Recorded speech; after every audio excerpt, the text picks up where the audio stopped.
first poet of the final round, Miss Jenna Calamai.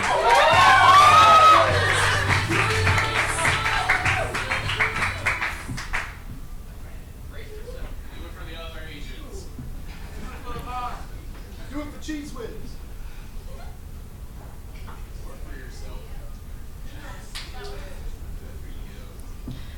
When we were children, my sister and I, green, as clear as summer shade, I remember my mother coming home with a box of caterpillars delivered by mail.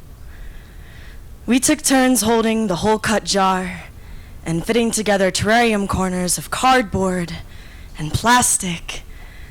We mixed their sugar water and set them in the sun, peeking through window blinds. We grew to love their wriggling bodies. When they began to envelop themselves in cocoons, my sister whimpered, "Jenna, they look like mummies," thinking they had died without knowing the weight of wings.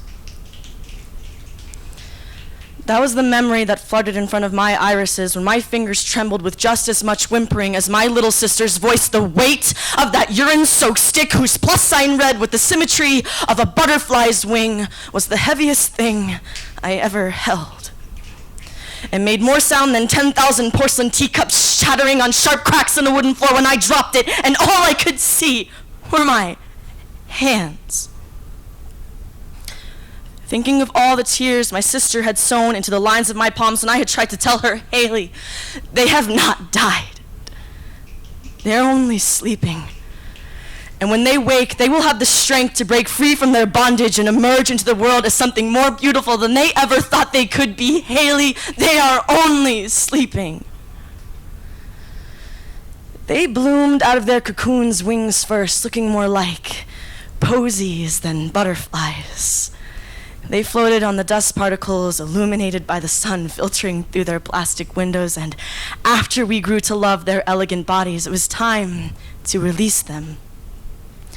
Together, my sister and I clutched their terrarium corners and walked them to the backyard, lifted the lid, and watched them fly into the air, heavy with the smell of storm.